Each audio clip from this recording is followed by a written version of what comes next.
Restoring a classic car starts with choosing the right project. Enthusiasts can find potential restorations through auctions, private sellers, online marketplaces, or salvage yards, each with its own risks and rewards. The next step is defining the level of restoration. Preservation keeps the car as original as possible. Concours-quality aims for factory perfection, and resto mods blend vintage style with modern performance.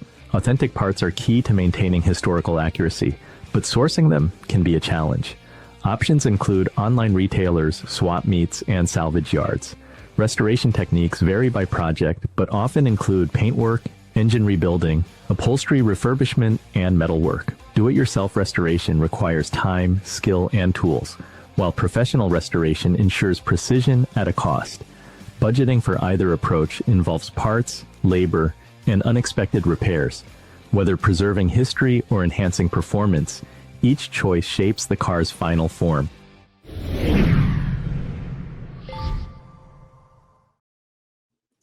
William, tell us a little bit about the types of preservation and restoration that you're doing at Williams Heynes Limited.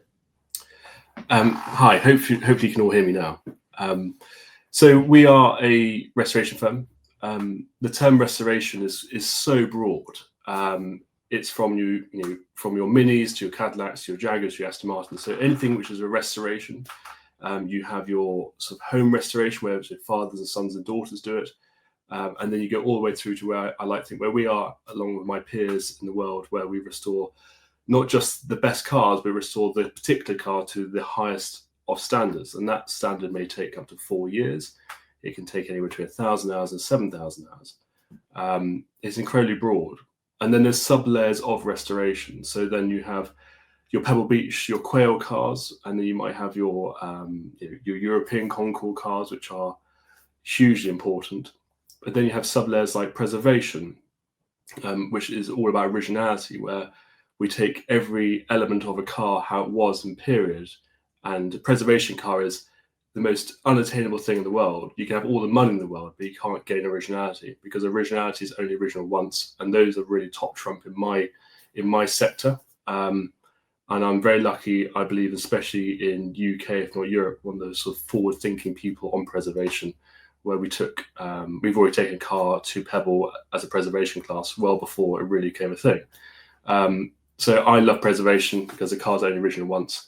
It's very difficult because if something fails, we can't just go and buy a new part. We have to find an original part, which normally involves flying out to the States or equivalent. Restoration was incredibly complicated, and it can be incredibly daunting. We look after 30 plus cars. We've got 12 to 15 full restorations at any one time, which is equaling to almost 10 years work at any one time.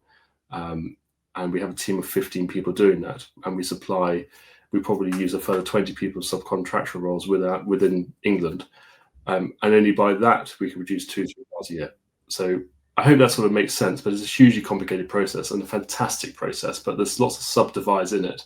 And each individual person will have their own feeling what they want and what they want to achieve. When somebody comes to us, we tend to ask them, what do you want to use the car for? Is that to go to the pub, or is it to go to the beach, or is it to go and win a Concours event, or is it to go back to Le Mans or equivalent? So it's depending what the individual wants, and then we tailor that car to the need of the customer. But normally, in my world, I build the car for the car, what the car deserves, and sometimes the customer has to get on board with that. If the customer isn't on board with that, they're the wrong customer for the car. I hope that sounds, I'm rambling, but... No, it's very cool to hear about the art and the craft. Clearly, it takes a lot of attention to detail. Rupert, from an auctioneer's perspective, how do buyers distinguish between a well-done restoration and one that might hurt the long-term value? I think actually William's a great example of this, is that there are a variety of specialists who become known for particular marques, models, and to a degree, a sort of brand name restorations. So you will find cars that come out of particular shops that are very, very well known for doing great work, who have long heritage and experience of actually restoring other cars. And then from time to time, you literally find restorers who are something of a restorer for everything. And there is some degree in there. There are also some people who literally are more perhaps painters or finishers or detail aspects rather than the comprehensive job. Matt, in your experience, what distinguishes a good restoration candidate from a potential money pit? That's a great question, because a lot of what goes into these cars is based on emotion, and it's very difficult to assign a dollar value to that. And some people like what they like. They'll put a lot of money into a restoration to get the car the way that they want it, but it may not reflect the current market value of the car. I remember I went to the Mercedes Classic Center on a tour with Michael Kuntz out here in California. And there was a 300 Adenauer that they had spent 4 years restoring and put $600,000 into it. And the car was just immaculate. It was gorgeous. And somebody I was with asked Michael, so what's the car worth? He says, about $350,000. So, this gets back to William and Rupert's earlier comments is, what do you want from the car? How are you going to use it? And what it says to you. And if you really want to be smart about it, it's something that you love, as opposed to looking at it strictly in a dollar and cents point of view, because the time and effort to do a really high quality restoration, as William will tell you, it takes a lot of time, a lot of money. It sounds like it helps if you have unlimited funds. Right. And a lovely car. I think that's a real important part of it. That's where you can justify that expense. If you're just looking at it as a strictly business point of view, a lot of people have lost a lot of money in collector cars, and people have made money, but a lot of people have lost money too. William, do you have to evaluate a potential restoration project? Like, what specific signs tell you that it's worth preserving versus walking away? That's a really hard question, but a fun question. So we've got a customer, for instance, who has a $30,000 car and is spending $300,000 on it over 4 years.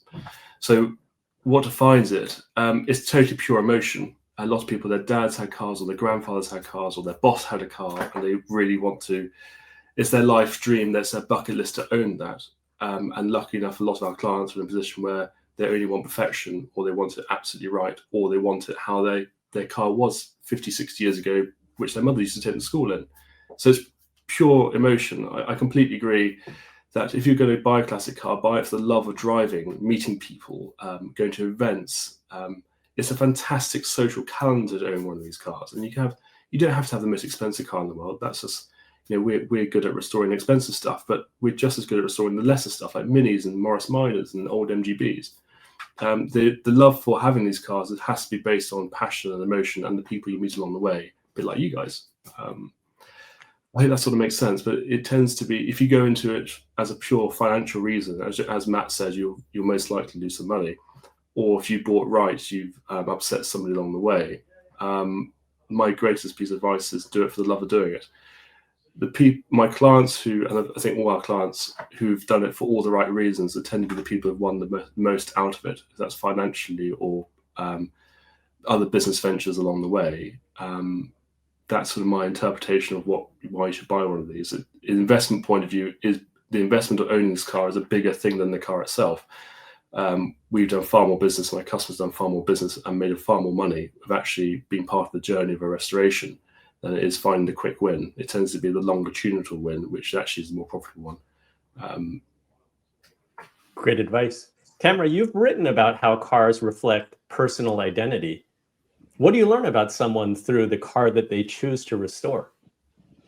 I mean, first of all, I think it's about your intentions as a collector, and to some of the earlier points already addressed, what is your purpose? And I would argue that if, it's to become a collector is actually requires a lot of education and resources and research. And so thinking as yourself as a steward of a legacy of an automobile, of a brand, and of all of the hands that went into developing and carrying that forward. So I think when we're looking at how cars are a reflection of our identity, it's what is our role in carrying that forward. And I think to go lightly into a restoration and maybe do a one-off car is maybe more of a reflection of your identity. But as you build a collection and you really think about what is that collection about, you actually get to participate in being part of that history going forward. And as we're moving in the direction of, a fairly new hobby, when you think about the history of collectibles in the world, like go to a museum or a gallery and a 125-year-old object is really not that old. It's really an area that's being defined. And I think that's why there's so much space right now to show up the way you want to and be a part of what that means on whatever level you choose and intend to participate. Quick question for Rupert. How do you see the expectations for correctness versus creativity and how that's evolving across different generations? I think the great thing today is that there is actually so much more knowledge about cars and how fantastic works have been written on models, makes, just detail, accessory features, and I think that you've got today the ability to restore. If you'd restored a car 50 years ago, you might literally have just restored what you had in front of you without having any ability to sort of compare with others, to work out transitions in production runs when things change from this to that. So I think there's been a lot of education in restorations, and today you can get the details just so much better. So I think the quality of restoration, the way in which cars are restored today is to a much higher degree.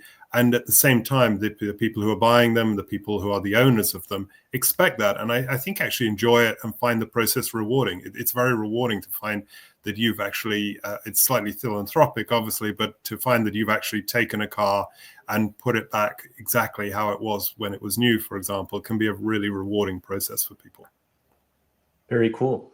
Let's move on to segment 2.